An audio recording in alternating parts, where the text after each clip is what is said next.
thank you very much for inviting me to give this presentation. I'd like to start off by saying that there's this, what I'm calling a tsunami of innovation. It's coming quick and fast. And as they say, there's some good news and some bad news. The good news is that there are huge opportunities in the financial sector to start new businesses and make a fortune. The bad news is that some of the developments in AI, such as ChatGPT, are going to automate away a lot of back office jobs.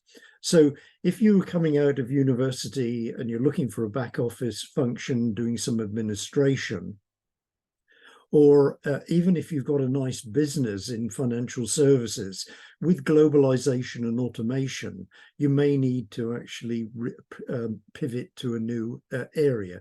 So as I said, incredible opportunities, and we're spinning out huge numbers of companies. We've got some really pioneering research in finance, which I'd like to share with you. And it's an incredibly exciting time. I often say the only problem is it would be nice if it happened 20 years earlier, so I'd have more personal runway. So this is the sort of areas that that are really driving research at the moment.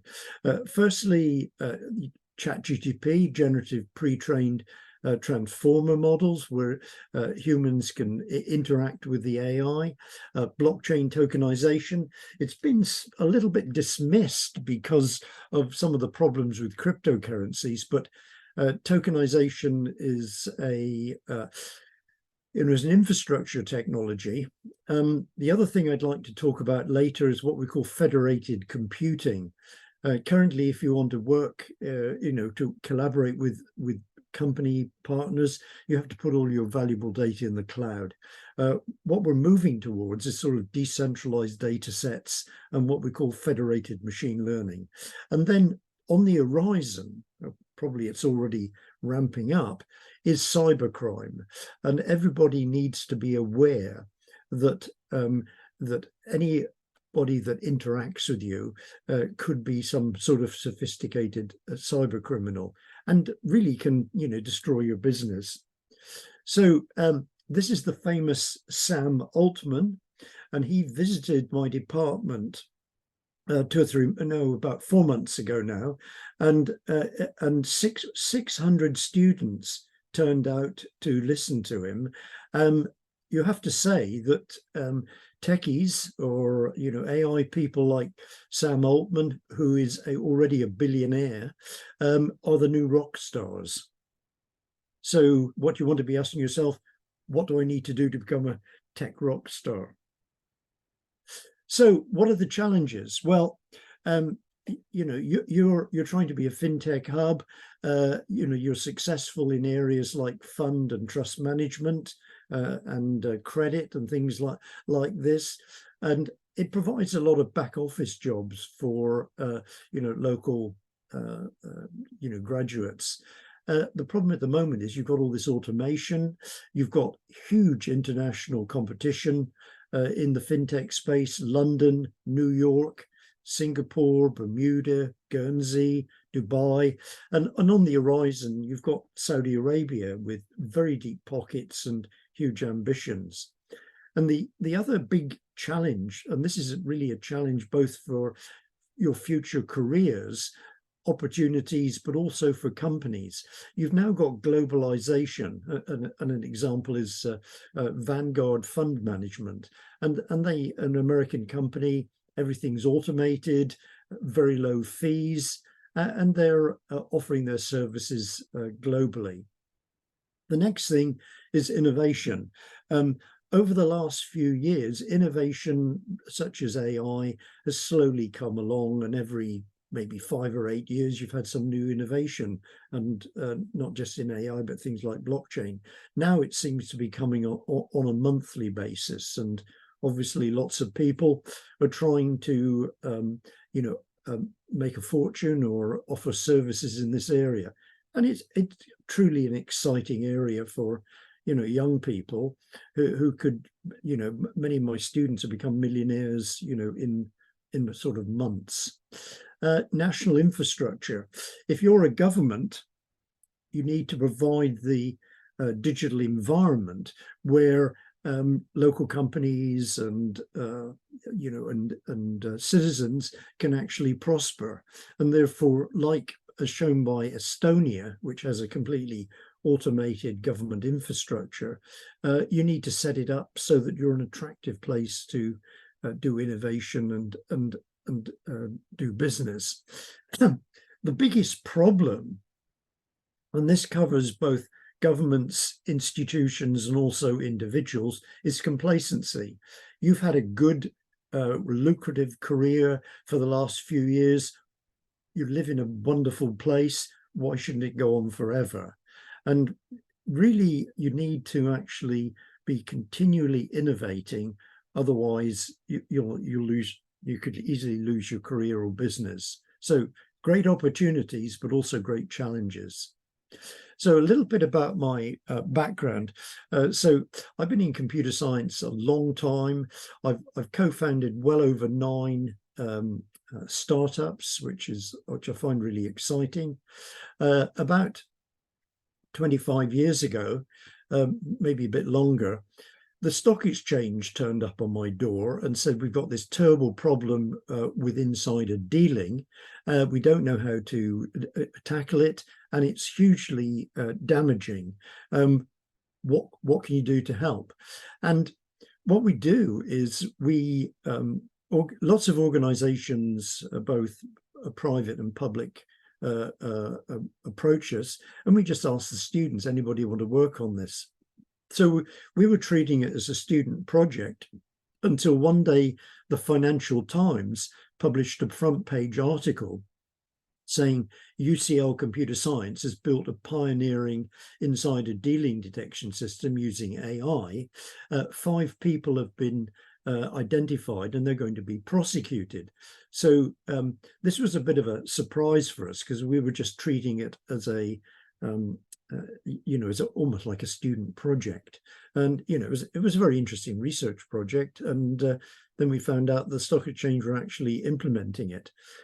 Interestingly, on the back of this, the 4 PhD students who built this system started a company called Searchbase and developed a lot of the first financial fraud detection systems.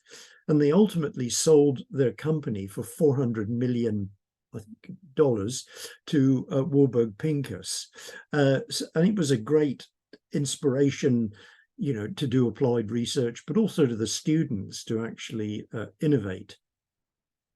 Something that we then did what's now called data science in retail and advertising, lots of interesting problems, and the next big thing for us was about 18 to 20 years ago. Deutsche Bank turned up, something like the stock exchange, and said there's a lot of discussion about automated trading, and we thought we might try and build a proof of concept to see if it had anything in it. And we said, yeah, it sounds like a great research project.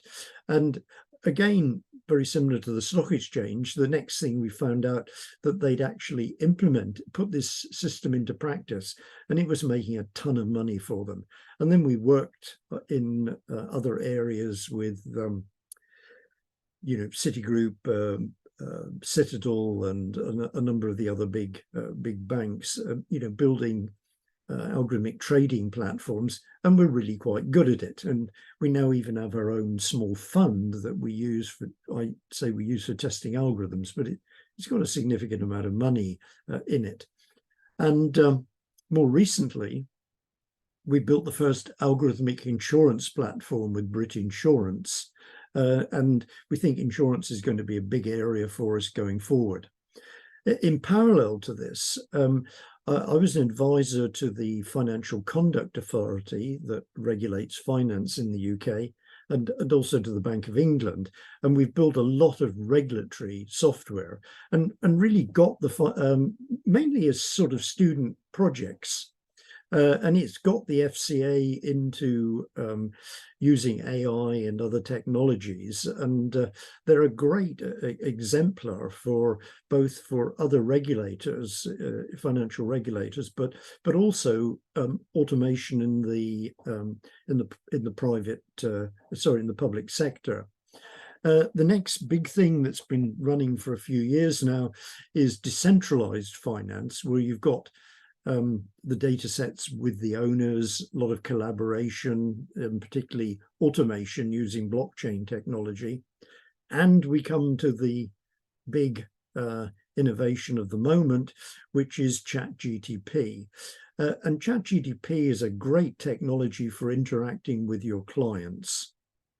And it's also a great automation technology, but is also going to cause a lot of back office jobs to be automated out of existence.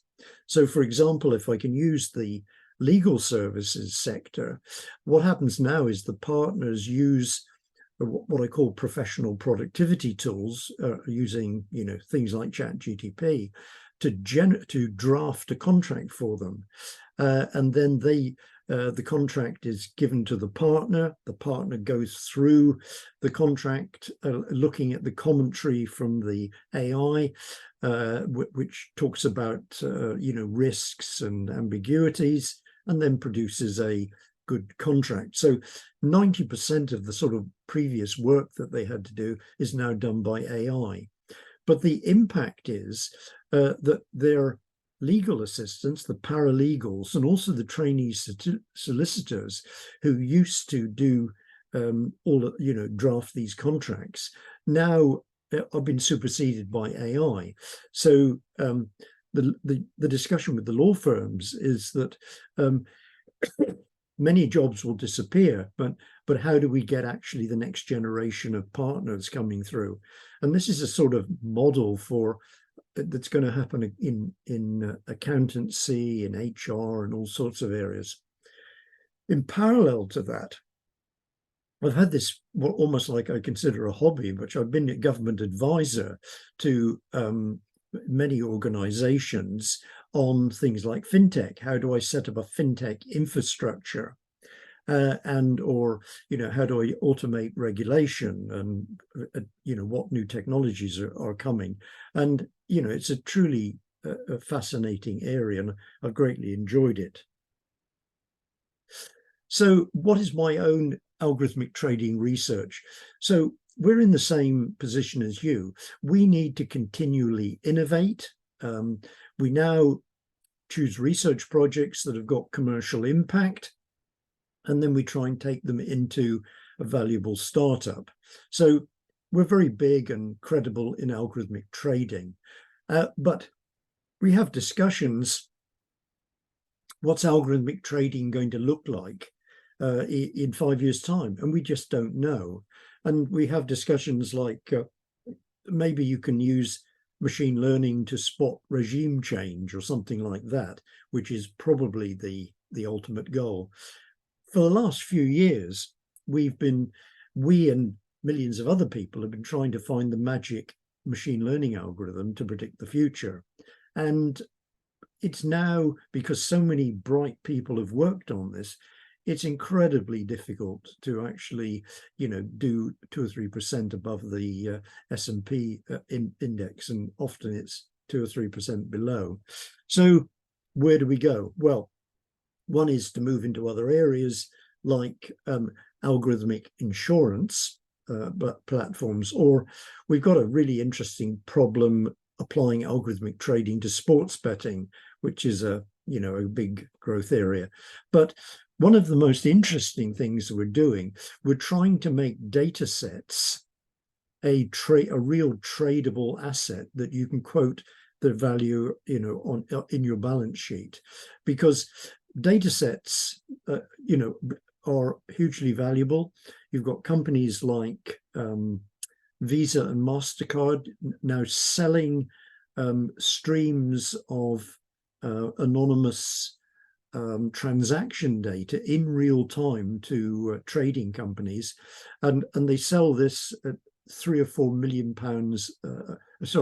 million a feed to each company. So very lucrative for them.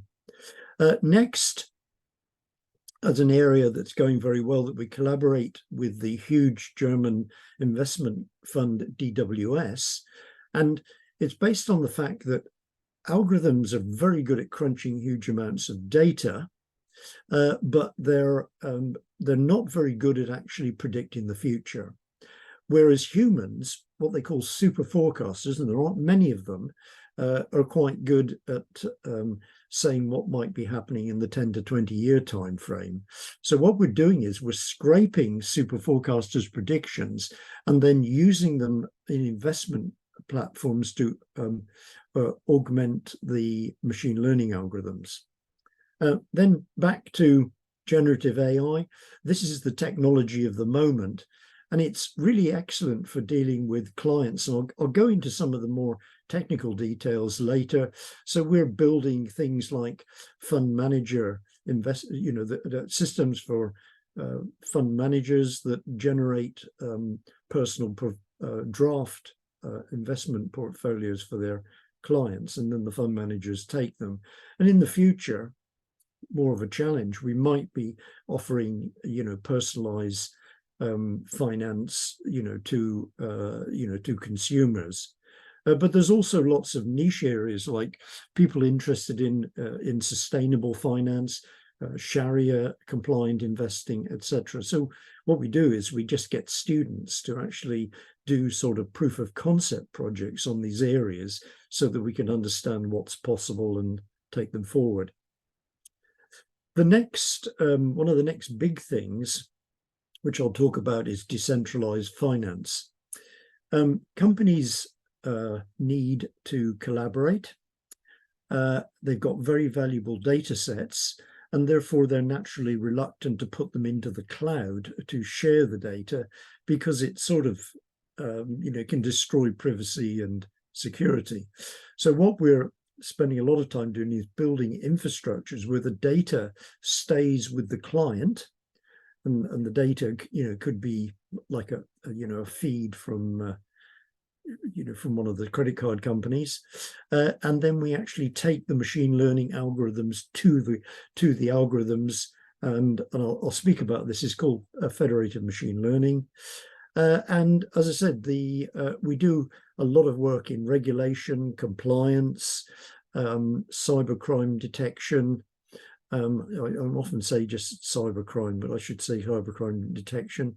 And we're also working with trying to help the judiciary to automate. So we work with the senior judges. So let me go back. Benazir, would you like to see if anybody has any questions at this stage?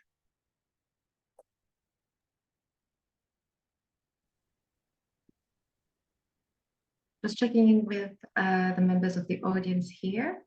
If you would like to address any question to the professor on what has been presented so far, you can use the Q&A section at the bottom of your screen, or raise your hand.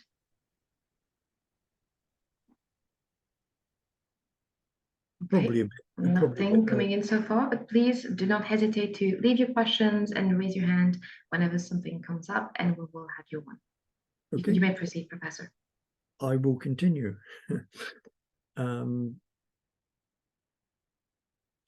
So now we'll focus on the financial markets, and what we do is we sort of group things, and typically the students will sort of gravitate to particular areas. So at the moment, obviously, everybody's interested in finance related to ChatGPT or one of the other models, and I'll drill down and show you the architecture of some of these systems later. Next, we have decentralized finance, DeFi, that's coming out of federated computing, sort of Web3 peer-to-peer systems. So, you're doing finance, even investing with consumers, and not just necessarily through brokers, which is an example that how the market is changing. Another big thing for us are making data a real commodity that you can actually trade. And data, as we often say, is the new gold, hugely valuable, and the new oil. It sort of lubricates the digital economy. But it's not a asset or a commodity that you can actually value and put on your balance sheet. And the thing is that we're trying to build trading platforms for this, but equally you could build, someone in Mauritius could do it, someone in Vietnam could do it, just out of the blue. And the last one, which is the sort of challenge that I've already mentioned, excuse me, is what's algorithmic trading going to look like in in 5 years' time. Possibly it becomes a sort of perfect market and everything's just done algorithmically, and people won't be looking for some magic algorithm that's going to make huge amounts of money. The other thing is you can take the financial markets paradigm and you could look at other areas. And we've got a really interesting project that's applying algorithmic trading to sports betting. And I can give you an example of something that we've not done yet, but a number of people think it could be interesting. In computer gaming, there is a thing called play to earn gaming, and one of the leading companies is Infinity. And what you do is you actually feed back profits to the gamers to actually encourage them to actually play the game more. The obvious thing is to change the play to earn to trade to earn. Particularly, it could be a really compelling system for day traders. So there's an example that a few of us think has got opportunities. We don't do it yet. Somebody in Mauritius might like to have a look at it.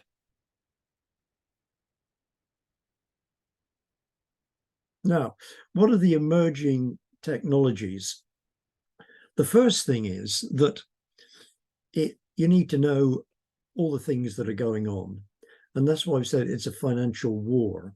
You can't just assume that somebody else in the company or you don't need to know about X, because it might be a key component of some startup or even a new business for your company. And a lot of companies are going to have to what we call pivot, which is looking for new financial opportunities. And some of them, if you look, just jumping around a bit, if you look at Amazon, when it started out, it was a bookshop, but it probably, I think it makes all of its money now out of AWS, which is, selling server access and data storage. So you can group emerging technologies really into 3 areas arbitrarily. First is algorithms and AI, not just machine learning, but also there's also things like computational statistics, which often works better. Then there's the user interfaces. So if you've got a financial company that's managing trust funds or something like that, excuse me, it might be the case that most of your clients initially interact with you via some sort of chatbot technology or AI technology, natural language processing.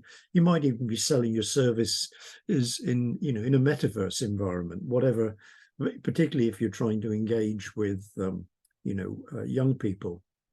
And then you've got this move to these sort of away from sort of centralized cloud computing to decentralized, what we call federated computing, where companies are increasingly have got very valuable data sets and they'll want to monetize them because they can make a lot of money out of it. it might be the case that because the retail industry is so cutthroat, that one of the big supermarkets, like in our case Tesco's, might make more money out of selling their data to their suppliers or to the financial markets than they do actually in selling food, because it's so cutthroat. So what you get is a sort of technology stack. And this is important because when you're starting to build some future financial system, you might like to get, many of these ingredients. So you sort of produce a sort of financial ecology almost. So at the top, you've got things like the metaverse. In the metaverse, you've got real humans, you've got algorithms, you've got avatars, you've got influencers, just like on TikTok. They're going to be interacting. These agents will be interacting using chatbots and natural languages interfaces. You've got decentralized applications, more and more consumers interacting with consumers. And then you come down to sort of blockchain technology and automation. So let's drill down into AI. When people talk about AI, they're usually talking about machine learning, which is just one, part as shown below in red. Traditionally, people have used computational statistics, which, are computationally intensive methods, and they still work very well. So, don't run off to the fashionable things if you're trying to do financial forecasting. Then if you're trying to model dynamic systems, you've got complex systems and particularly agent-based systems. And we've built systems or proof of concept systems for the Bank of England to sort of model economies. And then lastly, you've got the most publicized area, which is AI. And particularly machine learning. But people tend to forget that for years, AI was actually rule-based systems. And these rule-based systems are what are used to sort of drive call centers. And they're lists of knowledge encoded as rules, and people can interrogate them. So drilling down. With AI machine learning, you've got firstly traditional machine learning, and these are models like deep learning and reinforcement learning and all of these Bayesian nets, etc. And these models, they work quite well. You can give them a financial time series as a training data set, and from that they'll learn and make predictions. Now the hot topic at the moment, generative AI. This is a type of AI that can dynamically create human-like text, speech, images, video. It can even help you write your programs. And then on the horizon, things that sort of frighten the government, frighten the judiciary, are super intelligent algorithms, or algorithmic superintelligence.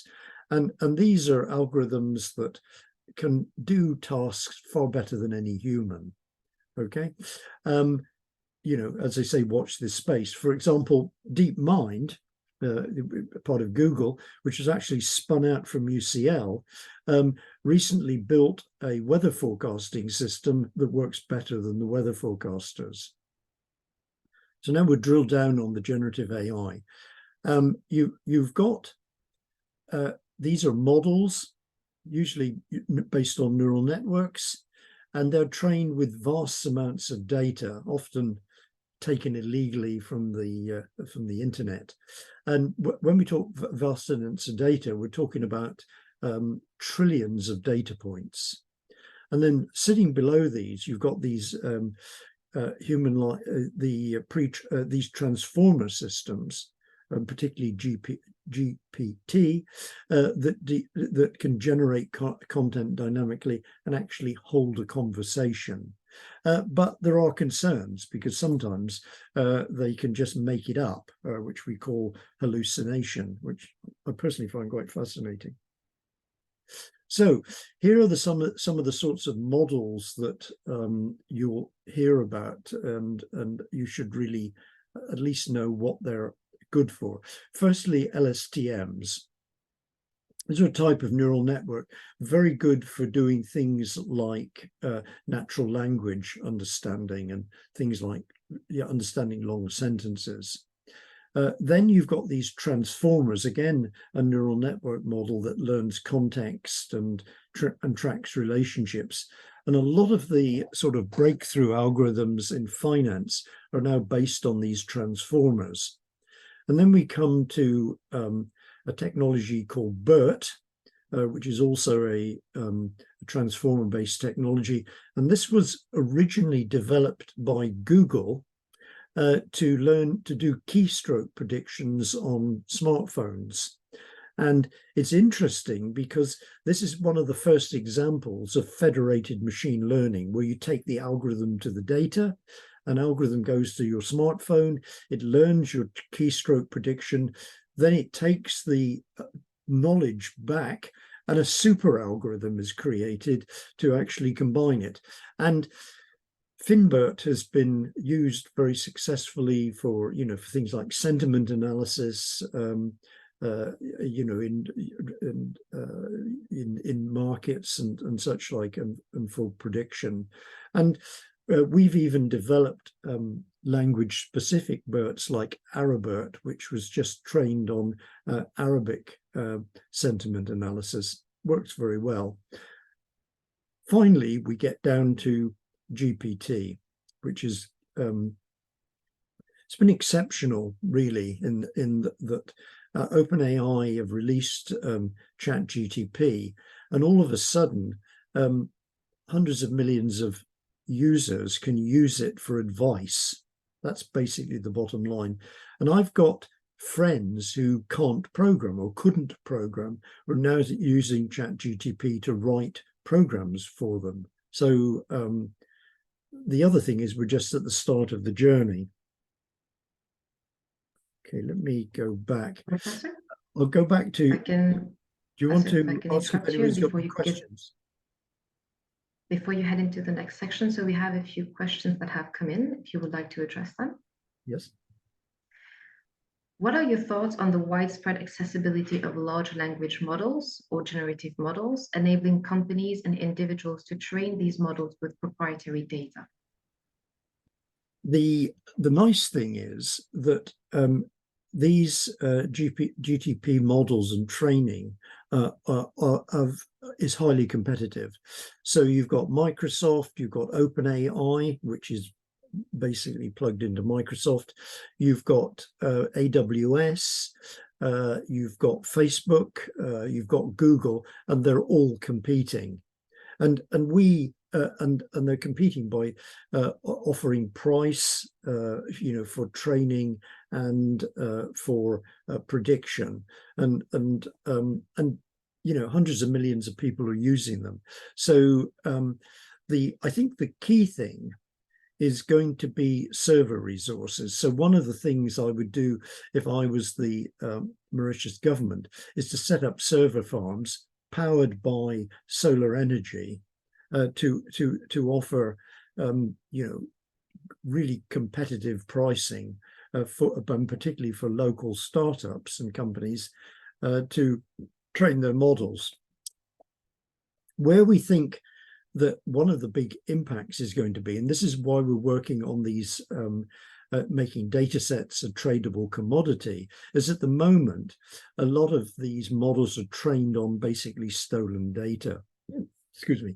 And therefore, even Google and Getty Images and other people are actually starting to sue companies like OpenAI and presumably Microsoft, etc., for using their data illegally. And one of the excellent, interesting projects we've got is that we've got a monster project building ChatGPT for hip hop music. And music's a really interesting area because artists in the creative industries are extremely worried about being ripped off by algorithms and this rip-off could be their back catalogue, or it could be even their voice. And so it's a really interesting Wild West at the moment. And we're hoping that our project on making data a tradable commodity will actually start to force companies to actually pay for data, and also help companies monetize things like their trading data. Those are the two big impact areas. Did I cover everything, Benazir? I think if so, this is an anonymous question. You can give me a comment if that answered your question. He did set another one. Given the emerging trend of AI as a service from the outset, do you believe companies should prioritize leveraging existing models or invest in developing bespoke models? Well, the first thing is keeping up to date. So as I'll say later, I'm fortunate. I've got 1,400 really bright techie students. So you can actually give them, with one of the discussions, for example, we use GTP4 because, it's worked very well for us. OpenAI have released GTP4 Turbo, and it works somewhat differently for financial applications than GTP4. So we can throw students at it, try and find out trying to understand what the differences are. The key takeaway is we need to keep up to date. It's a war. And then somebody said, well, why don't we try and use Lambda from Google, because it might work better, or it's cheaper, we don't have to pay for certain things.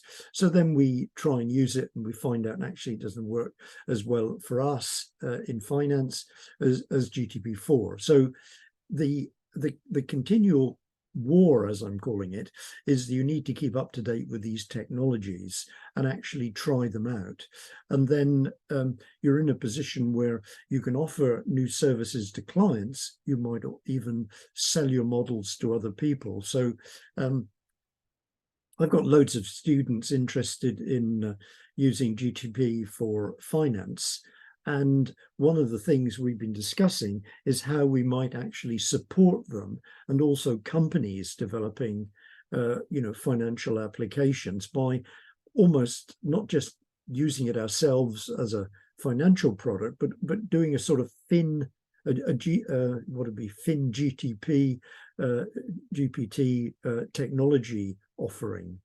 So sorry to jump around a bit, but you can see it's if you understand, firstly you need to track the technology, and this is almost like a weekly problem.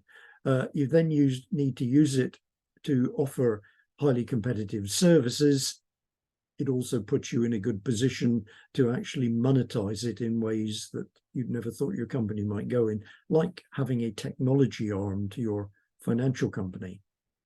Okay, back to you, Ben. So we do have two other questions relating to GenAI before we head into the next section. So the next question is, the prospect of the next generation search engine adopting a ChatGPT version, allowing users to customize their search experiences, is intriguing. What are your thoughts on this evolution? Yeah, it's already Microsoft have embedded GTP4 in Bing. And, often you speculate on something and next week it's happened. One of the things that doesn't work very well in the UK is fund managers for consumers, and what we call IFAs, independent financial advisors. They have hidden fees, they charge a fortune, you lose money. Normally this is why we're working on this GTP for investment advice, or for fund managers, because we think we can do better with AI, and it's a failing market. So there's an example that at some stage somebody's going to release a ChatGPT for personal finance that works very well. You always think, oh, in the next 5 years this will happen, and then you find out that somebody did it in 9 months, and therefore it's going to be transformative on the fund management industry. And even using these systems and to build recommender systems so that it actually can recommend a fund manager that actually works very well. Now the choice is, go with Vanguard or equivalent to Vanguard, or be very careful in looking at the fees and such like, and performance of fund managers. This is the sort of problem that we're addressing. So I rambled on a bit there, but hopefully that did. Ask them if they answered the question. If you did. And last question for this section is, if you could provide your perspective on how generative AI can contribute to dynamic stress testing in financial scenarios, taking into account rapidly changing market conditions. Yes, it's a very interesting using. I probably somebody's using it, probably one of the banks. We have very strong links with the big investment banks. So it's the sort of thing is, okay, I'll call up the guys at JP Morgan and ask them if they're doing it. But it's a great idea. And it's something that you could do in Mauritius or in London or wherever, and might make a very interesting company. But no, this is the standard Treleaven approach. I'll now ask the next student who's interested in GPT do you think you can build a stress testing system for me? And then see what they do. But just try and do it. It's a great idea, absolutely great idea. We do have someone who has their hand raised. You can talk and ask your question if you would like on live to the professor right now before we head into the next section. It's showing as Huawei P30 Lite, no name. Maybe it's an avatar. Hello? Maybe. Yes, we can hear you. Yes, so I'm not an avatar, I confirm. Okay. No, good morning. I'm calling you from Paris, France. I wanted to ask you what are the challenges that we may face in the legal field with the implementation and the emergence of AI automated tasks that are going to actually to expand. So what would be the advice that Mr. Philip may actually give us? The nice thing is that the lawyers, yes, the big law firms are pioneering the use of generative AI. The interesting thing is that I've been trying to persuade our laws faculty, that's probably the best in the UK, that they should teach AI to their students, and they're in denial. So now we go to opportunities. If you, for example, are a lawyer and you specialized in AI algorithms, particularly generative AI, and it might be, suing companies because they've stolen a client's data, or, you've found some, you become the expert in litigation around AI algorithms. This could be hugely lucrative for you. A number of, or a few of my computer science students have actually gone on to be IP lawyers, over the years, or they're experts in cryptocurrencies, or the next thing we're going to talk about is blockchain. So is what you don't think about the challenges, think about personally for yourself is keeping up to date with and becoming a domain expert in these could be highly lucrative for you, either in terms of fees if you're a lawyer, or it could be in terms of new companies. Okay, thank you very much. Did I answer your question? Yeah, perfectly, sir. Thank you very much. I appreciate it. Thank you very much. Thank you so much. And we've gone over all the questions. So to members of the audience, we're going into the next session. As said in the beginning, feel free to use the Q&A section to store all your upcoming questions, or you can raise your hand at the next little Q&A break. Thank you. You may proceed, Professor. So the the next thing I'm going to look at is blockchain technologies, and this is an area of that's become a bit tarnished because of all the rip-offs in cryptocurrencies. But blockchain technologies are being used by the big investment banks, and particularly ones like JP Morgan, as an infrastructure technology for automating things like settlements. So I'm just going to go through and I guess the key takeaway from this slide is you can't just focus on AI. You need to be aware, not necessarily using, but you need to be aware of what's happening with other technologies. This is a distributed ledger technology, and it creates an audit trail of encoded transactions. And blockchain is a sort of one part of this. Then you've got the security aspects around cryptography. But where we think there's a big impact is around tokenization, which is actually allocating unique digital identity and properties to a particular asset so that you can actually automate it. And then, this is sort of making every asset digital so that you can do it. So we think tokenization is a big deal, so we do a lot of work on it. And then you've got things like smart contracts, and these are programs that automatically process things using blockchain technology. And the interesting thing about, if you think about things like medical insurance, you know, you find a consultant, you ring the insurance company tells you whether the consultant is on their books, they give you a number, they ask you about all information which they've probably got online anyway.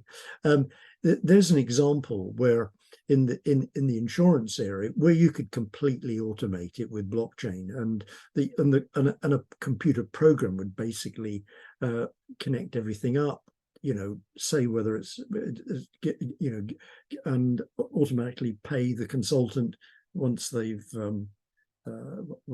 been paid. Now then, one of your own, here's one of my undergraduates from Mauritius, and he's actually building a blockchain system for trading data assets. So he's one of the key people. He wants to come back to Mauritius and live a happy life. And so I've been talking to him about what startups he might do back in Mauritius. So he'll be back soon. So you can ask him about the UCL experience. Okay, moving on. This is an area that we think is important because you know, companies want to hang on to, the government wants to hang on to its data sets, but also to make the data available for collaboration. So traditionally, if you wanted to collaborate, you'd have to put all your valuable data in a cloud. Obviously, companies and, you know, the government doesn't want to do this. Now you keep the data on your own servers, and as I said, you use things like federated machine learning, as pioneered by Google, to actually take the algorithms to the data. So we think that a lot of financial systems which are data driven will increasingly use this concept.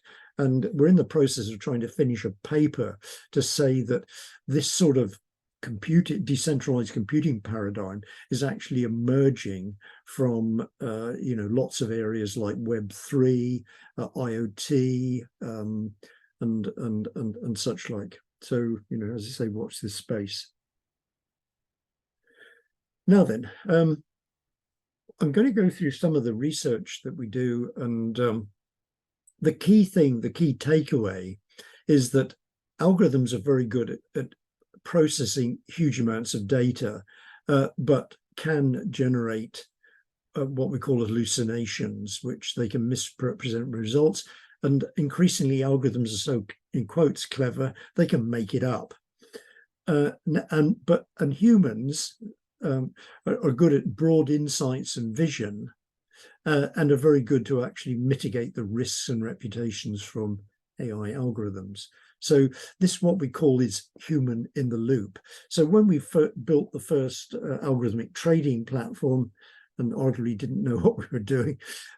We fully automated everything, where you just ran the algorithmic trading platform, and it just automated all the trades.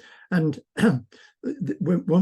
very quickly we realized this was hugely risky, and then we then brought the human into the loop at each stage to actually make a decision about what parts of the portfolio to keep.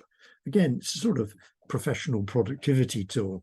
So the human in the loop, for all AI systems, really important. So one of the things that we've been working on for years and really haven't got anywhere is trying to use machine learning for pensions. And you've got to predict, 10 to 20 years out. And it's a failure area. We've never been able to do this. What we're trying to do now is use the human's ability, insights, vision, and inflection points in the market, and actually identify the few people that are able to predict the future, and then use that information, having collected it often from scraping the web, to augment algorithms. So these are what are called super forecasters. And years ago I was saying that we're going into a recession and people would lose interest in sustainable investment. They'd be just mainly concerned about protecting their wealth, and everybody said no, you're crazy. And about a year ago there was lots of reports coming out saying 74% of investors just want to protect their wealth. So we're using super forecasters, and we're augmenting algorithms with this. And I got a part-time PhD student who's a top quant at the big German fund DWS. I think it used to be part of Deutsche Bank, and she's now building a complete infrastructure for this, and she sort of owns the area. Okay, moving on. So what are we doing? Well, what you might call FinGPT for financial advice is going to be huge, particularly because of problems with fund managers, hidden fees, etc., poorly performing investment advisors, etc. So what we're doing is, I've got students doing research, and then we're going to try and commercialize it, which is to build personal investment portfolios using GPT-4. I'll talk about some of the research challenges at the bottom, but we're targeting fund managers at the moment. So it's just like the lawyer's tool, but for fund managers or trust managers. And we're doing that so that we don't need to be registered with the Financial Conduct Authority. I'll go through the structure of this in a moment, the architecture. So the AI interacts with the clients. The GTP generates the personal investment portfolio, either for the fund manager, and then it's viewed by the fund manager. This is the human in the loop to remove problems. Excuse me for the hiccups. The research challenges are training GTP systems with numeric data. That's been an interesting challenge because 95% of the systems are trained with textual data. And one of my areas that I really like is hallucinations. It just makes up predictions. And one of the nice things, you might say amusing, about hallucinations, if you tell it, no, this is incorrect, it then hallucinates even more. So the joke is that you can't be bad to algorithms when humans are well known for doing this as well. So anyway, it's an interesting scientific challenge that I can throw some students at to see if they can solve it. So you probably would like to see an architectural diagram. I don't know what hopefully you can get something for this. So firstly, the chatbot, or the fund manager, introduces the client to the chatbot. The chatbot then asks the clients about levels of risk, what assets they're interested in, which might be sustainable, or it might be US equities, or whether they want a mix of assets like equities, bonds, and Forex. Then using GTP4 and the client's preferences, and a particularly interesting technology is LangChain, if you Google it, that it constructs a portfolio, gives this back to the fund manager.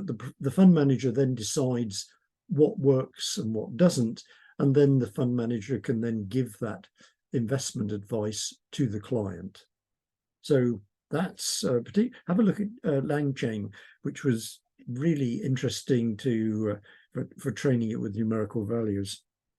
And then the other one, which we're not really doing at the moment, is personalized financial advice, and therefore there isn't the human in the loop, so therefore potentially highly risky. But the chatbot just engages with the client, then uses GTP4 as as an API to generate an investment portfolio.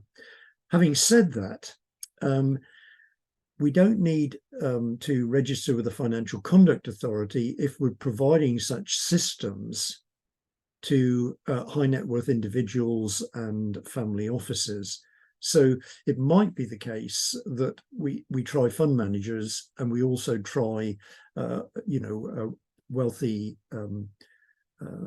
family offices, and that might be the way in. But the missing component there is, how do we handle hallucinations, which for a family office isn't probably a problem. Obviously it would be for a client who's just a member of the public.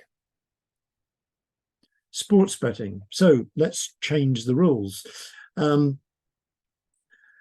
Sports betting in America in particular is a huge and growing area. So we're pretty good at algorithmic trading, and the guy that leads this project, who's also doing a part-time PhD, I should say, did 10 years at Morgan Stanley as a quant trader. So what we're doing is we're letting people bet on games and providing a platform for that, for football, tennis, basketball, etc. And it's an interesting area in two ways. One is data sets are hugely expensive, and there's obviously a market opportunity for us generating data and then selling data like Bloomberg. The other interesting thing is, when we started out in algorithmic trading, there were no regulations, and we did lots of things naively that became illegal very quickly, like front running, spoofing, ramping, pinging people's algorithms, what might be called creating false markets. Interestingly, in sports betting, all of these things happen now. And so we might even get into building regulatory systems for sports betting, because we've done this before. But it's a really interesting area, and one way that we've sort of pivoted away from pure finance. Federated computing. We think this is going to be huge. It's all about taking the algorithms to distributed data sets. We're finishing off a paper because, firstly, we think this is an emerging computing paradigm, but we spent about 18 months or so trying to explain it to boards and things like that. We're sort of there, and the American IEEE have asked us to write a paper on federated computing, and we've got a draft. If anybody's desperate to find out about it, they can always interact with me directly. So we think this is potentially a blockbuster area. They always say data is the new gold and the new oil. Companies are waking up to the fact that the data they've got, like Tesco's is now selling its transaction data to its suppliers, and which is, I think, a pretty novel idea, because it's a fairly low risk thing, and the suppliers will become more efficient, and therefore Tesco's will actually pay less, and they're actually charging for their data. So it's a self-reinforcing system. And obviously, if it works, the next stage is to make it available to other companies in a sanitized way, like the credit card companies are doing. So we see data as the ultimate commodity industry for the digital economy. And it needs to be a tradable commodity with a valuation. And a key aspect of this is using tokenization to actually make it a digital. It may be strange saying that data is already a digital asset, but actually packaging it up, I think, probably is the area. And the sweet spot that we need we're going for is actually AI data sets for training LLMs. Fine. Okay. It's probably the question. But let me go back. Over to you, Benazir, if anybody's got any questions. So the key thing is these are some of the research areas. They all fit together very nicely, and you can't just major in one. So turning back to the members of the audience, if anybody has questions, please use the Q&A section, or you can raise your hand and we will unmute you. In the meantime, there was one question I unfortunately missed earlier, so I'm going to ask this now.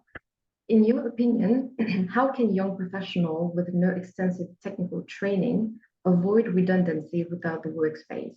Likewise, what do you believe the future landscape of work would look like?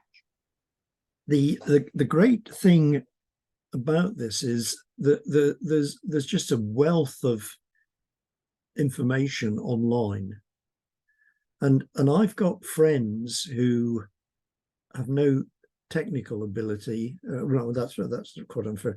They're not computer scientists or financial experts, and they've actually been playing around with ChatGPT and doing things like getting it to write programs for them, or telling them about financial opportunities. So the key thing for all of us, me as well as you, is you need to keep up to date, and you need to talk to people. So I said years ago I used to go to the library and read papers. I haven't been to the library for long time. Then I used to look for information on Google. Now I talk to people, and the nice thing is that I've got an undergraduate who said, could I find him a financial project? And he actually works on our GTP system for fund managers. And he said to me, he was a first year undergraduate, really bright guy. And he said to me, can you find me a financial project to work on the side? I said, yeah, that's fine. We've got loads of projects. And I said, we've got this really interesting one in in generative AI. And he said, well, I'm not going to be much use to you because I don't know any machine learning. In the meantime, he's now got in the second year, he must have read every paper on generative AI, and he's built these systems. He's played with all the, and he probably knows as much about generative AI than any of the professors in the department, and probably a lot more, because he's just on the case 24 hours a day, which is a good example. You as an individual needs to future-proof yourself, either on your own behalf in particular, but also your companies, so that you know what's coming downstream. But the nice thing is there's just so much good information, just playing around with these systems. Hopefully I can tell you an interesting story. So I called my plumber because I needed him to fix a leak, and he knows that I work in computer science. He said to me, hey, I've been playing around with ChatGPT for generating playlists, because he likes to work as a DJ, playing in clubs. And I was amazed. There's a guy that hasn't been to university, and he was using ChatGPT 4 to generate music playlists. I said to him, I can tell you what to do and I can give you some references, but I want an agreement. If you become extremely wealthy and are no longer a plumber, that you find me a good plumber. So, but talk to people but really educate yourself. Sorry, I rambled on again. Back to Not you. at all. I think the important message here is that it's never too late, and you can start today to build your knowledge in this field. Thank you for that, Professor. I see no other questions for now, so you may proceed with your next section. So the thing that we all need to be aware of is cybercrime. And what cybercrime is going to drive innovation, because we're in the sort of Wild West time where there are no laws, people are naive and don't know what's happening. And the cyber criminals will be able to make huge amounts of money. So crypto thefts in 2021 were 3.3 billion. Yeah, it's a lot of money. And now they're predicted for 2023 to be 27 billion. So you can see the trajectory.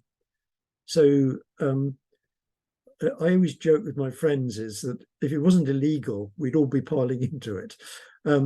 You've got things like experts, blockchain experts breaking the blockchain security in infrastructures. You're not making off with $50,000. You're probably making off with 10 to $20 billion. That's why rogue governments and cyber criminals are getting this. And even at a low level, the sort of things that you might use ChatGPT for, like writing programs, the criminals are actually writing criminal programs to do things. And they're using things like data science, which you might be using to profile your customers, to actually profile victims. And one of the areas is so-called romance crimes, where you have some human or avatar sort of sweet talks, some human, and then gets them to open their wallet and pass over money. And obviously, because it's so lucrative and because there's no legislation, criminals are even starting to work with rogue governments, North Korea being probably the front runner. So although we don't say it, adult entertainment for the last probably 15 to 20 years has driven digital innovation, things like streaming, online payments, video, etc. This has all been pushed by the adult entertainment industry, but we never talk about it. What I'm saying now is for the next 5 years at least, until governments and individuals start to wise up, then the cybercrime is going to be the big driver of innovation. And you'll see the number of people setting up rogue accounts, for funds, trusts, credit, etc., is just going to go vertical in the next, probably in the next year, not even the next, 5 years. So, watch this space. It's a good example. I'll give you, just go on to deep fakes, for example. People are using generative AI to write reports for them, and or draft reports. It works very well, and we encourage the students to use it to draft essays because it suggests things. So it's not, and then we get the students to actually explain what they've done. But with if I record your voice for just 3 seconds, not 3 hours, 3 seconds, I can completely get you to say anything that I want. Okay, so Mum, pay some money into this bank account because I'm being held hostage. Okay, then you've got fake avatars, influencers, romance scams, etc. We've already seen video generated, so it could be, President Biden saying, hey, I found this great crypto company called FTX. You should all, pile into its shares or use it. completely bogus. And soon I won't even have to do this Zoom call. My avatar will speak to you and answer your questions. So you say, oh, in the next 2 or 3 years, somebody's going to do a really interactive Zoom session with an avatar. Probably it'll happen in 6 months. Somebody's probably close to cracking it. Or one of you may have told me that, no, somebody did this last week. That's the way that we find out what's happening. So the major challenge with this is, particularly around cryptocurrencies, you need to be aware of AI and emerging technologies. You don't need to be able to build a system necessarily yourself, but you need to know what it's going to do for you. That's the deep tech. Then there's going to be huge opportunities that your company either can do, like, selling data, or providing some sort of new advisory service, selling technology for automating trusts and credit, to your clients, etc. Could be hugely lucrative. Then you need to be aware that you're going to be attacked by criminals that are on the other side of the globe, particularly opening fake accounts. Then there's opportunities for computer scientists and things like information security technology. And this might be, spotting intrusions or fake account openers. It could equally, be, fake avatars, or, it could even be avatars that are abusive, or, making, rude suggestions to people. And then probably the biggest problem is, if you take law enforcement, and this includes, the police, the judges, etc., and regulators, they usually take about a year or so to react. And the problem is, people can get away with huge sums of money, or can destroy companies, in a day. And a lot of things that are happening, in cyberspace, are happen very quickly and very lucratively. I've got a list here. So at the top, you've got real cybercrime, like people opening fake accounts. You've then, an area that really annoys me is what are called dark practices. And these are companies, particularly utility companies, insurance companies, etc., which are harvesting customers' bank accounts. So my gas and electricity provider, I found out one day, had nearly £700 of my money in their account, which they'd drawn down on before I'd actually bought the utility. So it was a bit of a wake-up call for me. I failed to renew my mobile phone contract on time, and so the price jumped from $25 to $60 without me knowing. I think this is fairly despicable, and hopefully the government will close these characters down, and they should be exposed for for reputational damage. Then we're going to see something more, more in the cybercrime area, like misinformation, destabilizing politics, the dark web, deviant content, lots of things that are illegal in adult entertainment.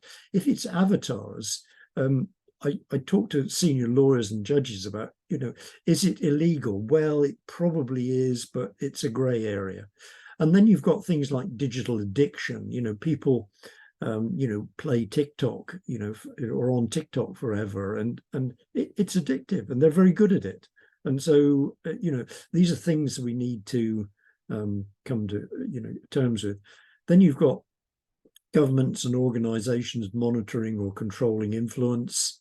The Russians destabilizing the American elections, for example. But then one thing that interests me is, with the rise of algorithmic superintelligence, you're going to get trading algorithms that become what I call feral.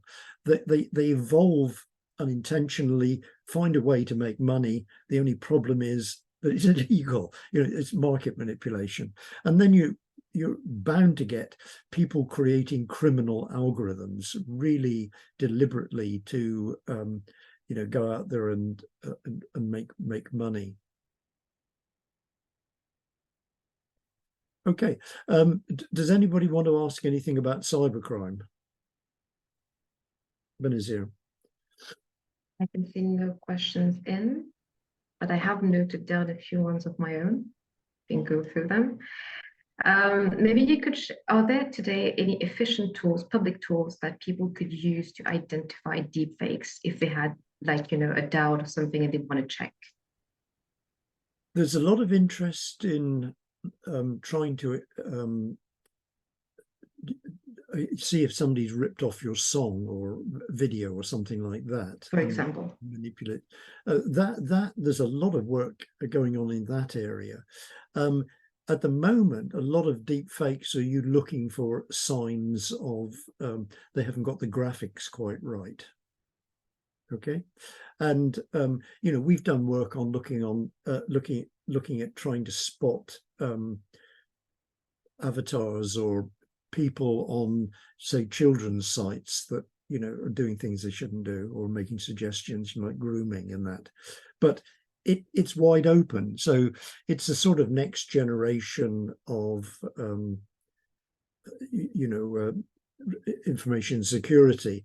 And the problem is that if you think of a regulator or much of the information security industry, they do things retrospectively. They scan your hard disk looking for bots that shouldn't be there, or the regulators are looking for data and then prosecuting a firm. The problem is with cybercrime, you need to do it in real time.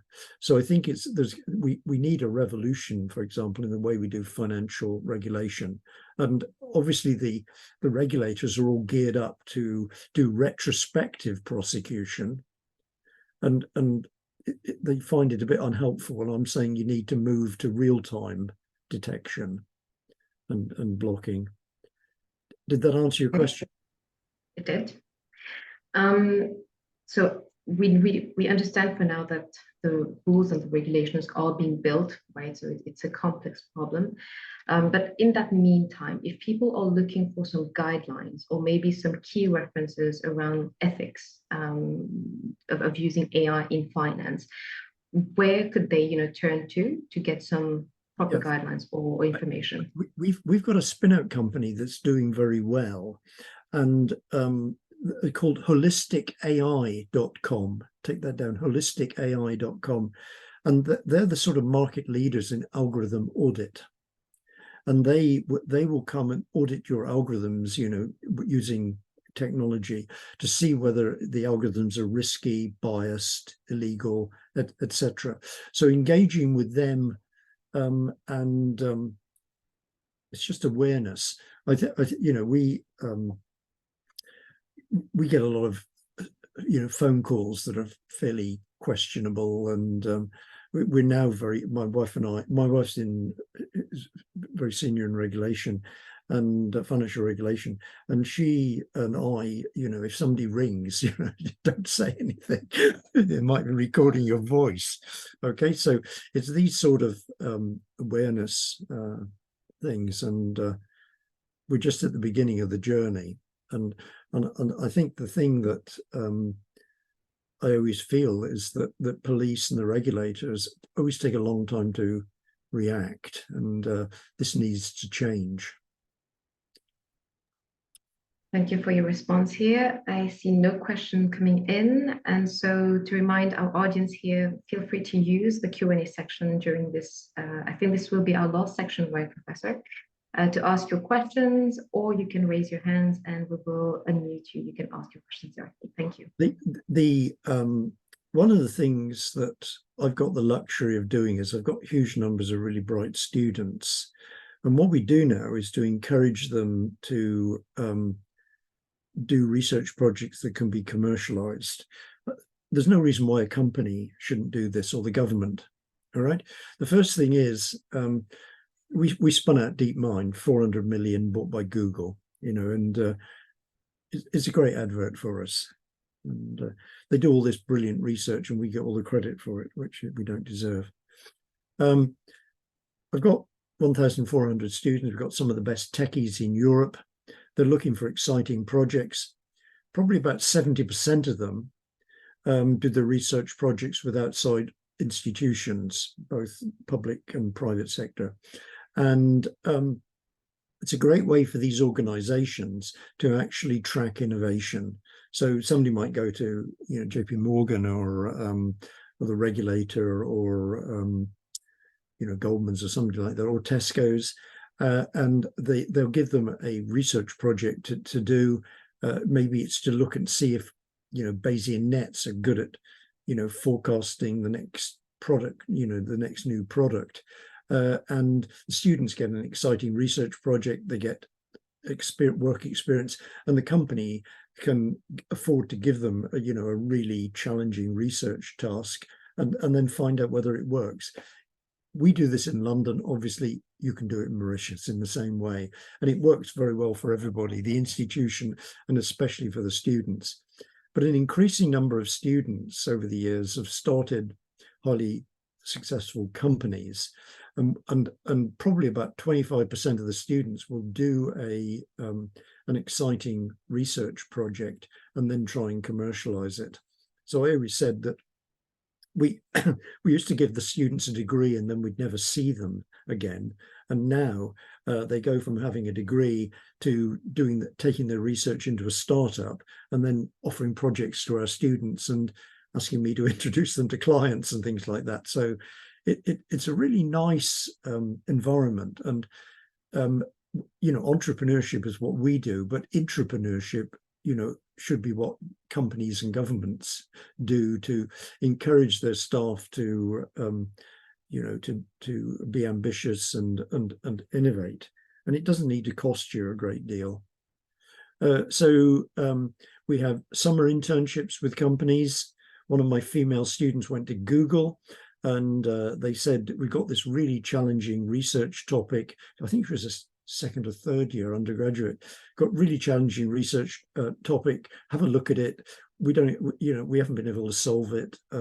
If you do something, we would be delighted, but hopefully it's interesting. And she actually made some progress with that research. So she was delighted, as we say, over the moon. And Google were very pleased. We have paid part-time work, but we always tell them not to get too much involved in that. And it needs to be tech-based. And then we increasingly have got large numbers of final year and master's students doing their projects with corporates, but also they're a great resource for our startups as well. So financial institutions, retailers, legal services, real estate, regulators, tech startups.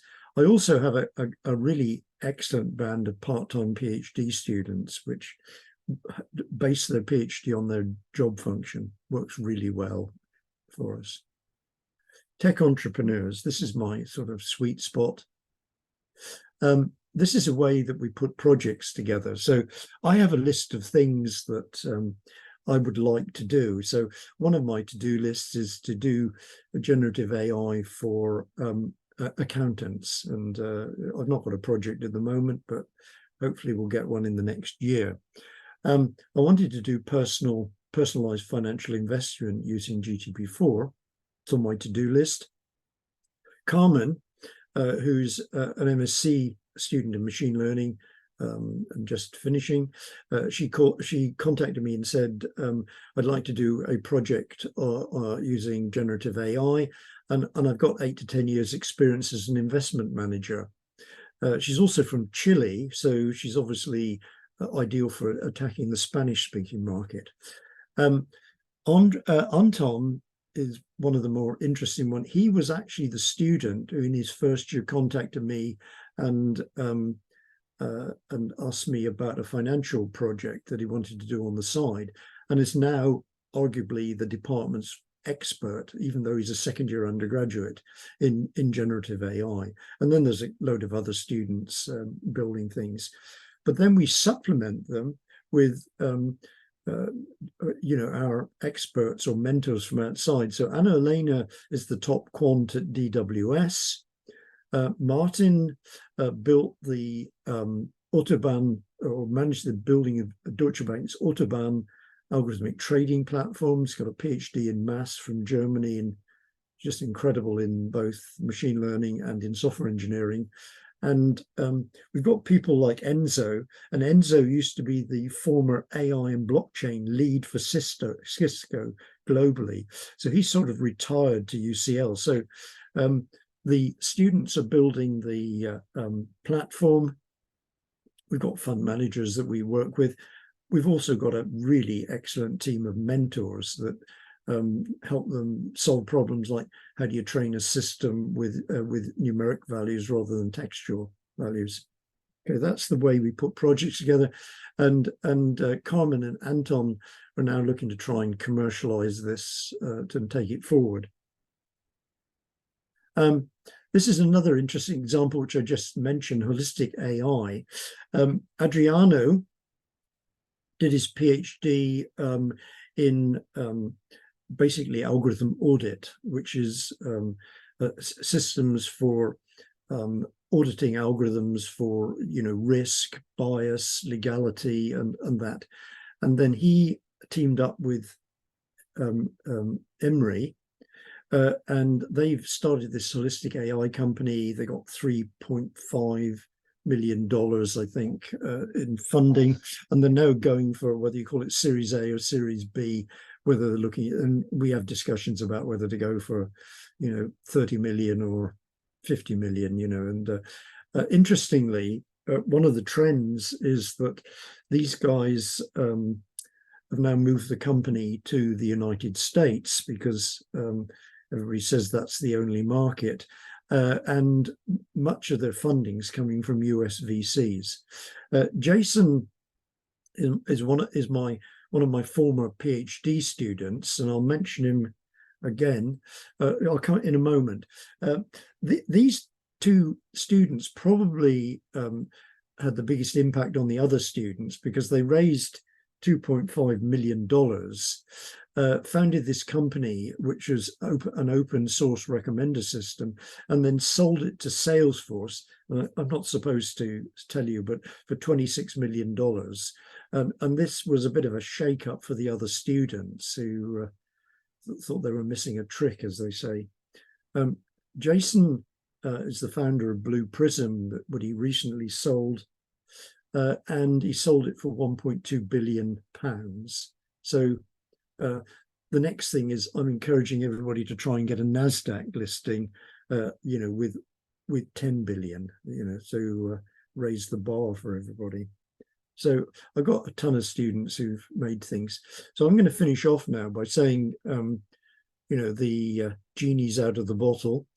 How do you future-proof, starting with yourself, your company, and Mauritius? Well, the biggest problem is that what I call establishment complacency, and that is, you live in a beautiful place, paradise. You've got a good living, in some financial institution. The money, it's a good lifestyle for you, but because of all this innovation, you personally could be AI'd out of the job. The company could struggle against global competitors, and the government's lost a big source of wealth creation. So the government needs to provide the economic vision and the digital infrastructure, tax, etc., to actually encourage companies and locals to be innovative and ambitious, because you've got a global opportunity. Financial institutions need to track AI and emerging technologies.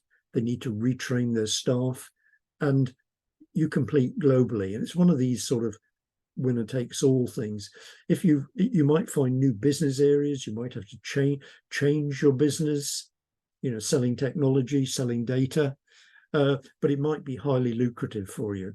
And if you don't keep up, you can see this globally. The European car industry is being decimated by the Asian car industry. Universities need to do more about wealth creation. So our department, is obviously ideally placed. We train our students in, obviously in AI, programming, emerging technologies. And one of the things is that in the future, people are going to be writing computer programs using ChatGPT.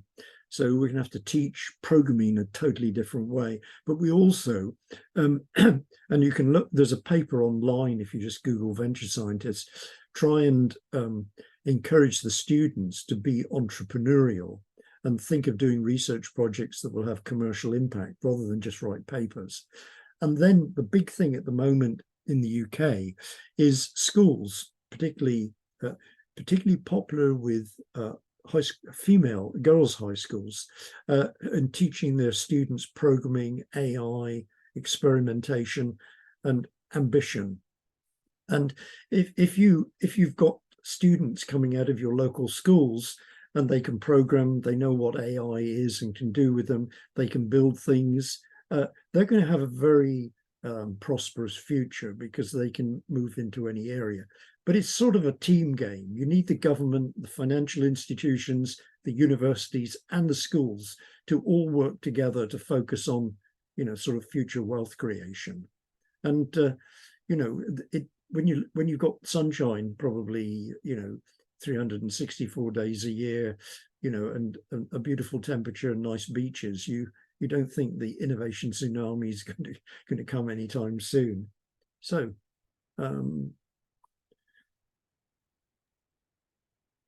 I used to be an avid surfer before I went to university, so I put this in. So the thing at the moment is you've got this innovation tsunami, but there's incredibly interesting opportunities in all sorts of strange areas. I've talked about some that we're doing which are interesting, like the algorithmic sports betting, but we've even got a lot of work in AI for music. And I've got some ex-students who are actually embedded in the music industry, and we're doing a ChatGPT for hip hop, and they're talking about raising 50 million as a startup fund. So, super interesting. Benazir, back to you. Shall I stop sharing? No, you can leave your screen on. I was just thinking, we run our very own industry program, which is called Future FinTech Champions at the Mauritius Africa Fintech Hub. And I'm thinking we will be very likely working closer together to maybe revamp this to a 2.0 version. So we do have a question that came in. What is the future of students engaged in the non-tech field? Should university programs be revamped to mandatorily include a higher dose of tech-based curriculum? Yeah, that's an excellent question. And what in particular, a former government decided to send 50% of students to universities. And a lot of the universities are really quite poor, and they're teaching them subjects that aren't going to help them make a lucrative future. So one of the popular areas at the moment is Createch, which lots of these students are doing. And it's important that everybody should have some basic skills in programming, using things like ChatGPT to even write essays, and be curious about what technology can do for them. So if you've got some student coming out of a university arts degree with a huge debt, they have no technical ability and they don't really know what's happening. In the past, they were absorbed into the economy to do administrative functions. A lot of these jobs will disappear.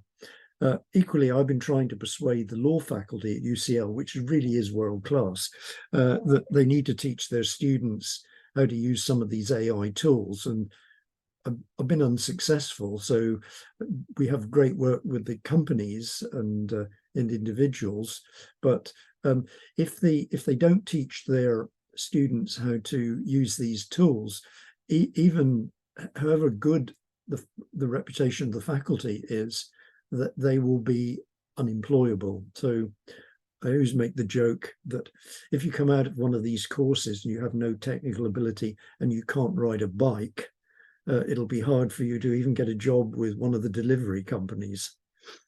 Yeah. So great question. think that was very well answered too. And I think that brings us to the end of our session today. If there are no other questions. No other questions. Well, thank you, Professor. I think this was a really enlightening session. You've shared a lot of information here today. So for everybody's reference, this session will be uploaded to our YouTube channel over the next 1 or 2 weeks, and you'll be able to come back to it in case you want to re-listen to it, rewatch it. And yeah, so thank you so much, Professor, and thank you everyone for joining in today. This was a really good one.